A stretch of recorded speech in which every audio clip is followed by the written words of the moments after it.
In a quiet village nestled among rolling hills, there lived a boy named Rohan. He was known throughout the village, not for his skills or wisdom, but for his habit of idling away every hour. While other children woke with the dawn, eager to learn or help their families, Rohan would stretch lazily in bed, letting the sun climb high before he even considered rising. His friends would call after him, inviting him to play or study, but he'd wave them off, promising he would join them soon, a promise he never kept. Rohan's father, a hard-working farmer, watched his son with a mixture of concern and hope. He remembered his own youth, filled with early mornings and long days, and he wondered when Rohan might realize the value of time. But the boy seemed content to drift through his days, never hurrying, never worrying, always believing tomorrow would bring another chance. One evening, as the sun shone dipped behind the hills, Rohan's father sat beside him and spoke softly. "Rohan, time is like the river that flows past our fields. Once it passes, it cannot be called back. Every moment that slips by is an opportunity lost." Rohan shrugged, unconvinced. "But there's always tomorrow, father.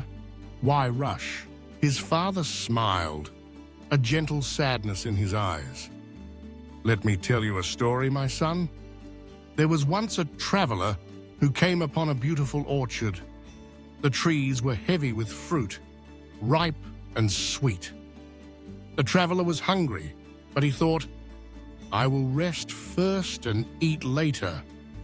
So he lay beneath the trees and slept. When he awoke, the sun was setting, and the fruit had been picked by others who passed by.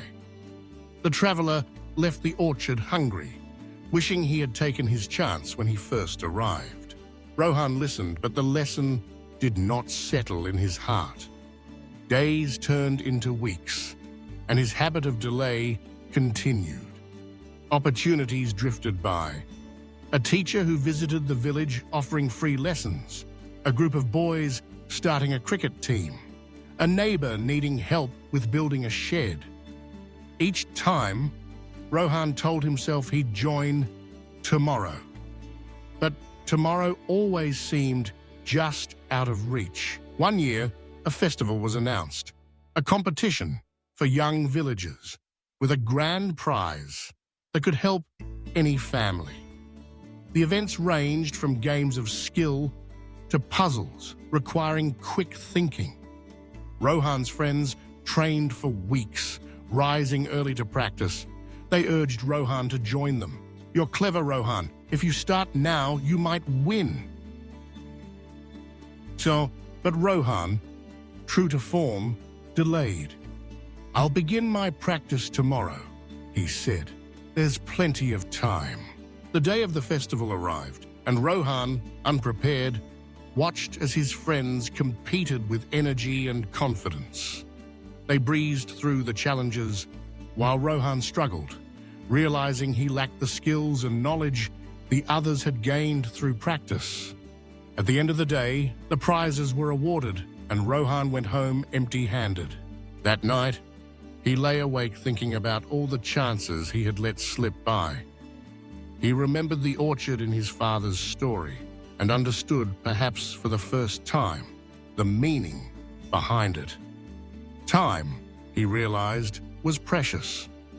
Once gone, it could never be reclaimed. Determined to change, Rohan woke early the next morning, surprising his family. He joined his father in the fields, learning how to tend the crops. He studied with the village teacher, absorbing wisdom and asking questions. He helped neighbors, played with friends, and took part in every opportunity he found. Slowly, his days became full. His skills grew and his confidence soared. Months passed, and the next festival arrived. This time, Rohan was ready. He competed with the focus and determination, drawing on everything he had learned. When the prizes were announced, Rohan's name was called. He had won, not just the competition, but the respect of his family and friends. Afterward, Rohan stood before the villagers and spoke from his heart. I was once lazy, believing there would always be more time. But I learned that every day is a gift, and every moment is an opportunity. Time waits for no one. If we waste it, we lose the chance to grow, to help, to achieve our dreams.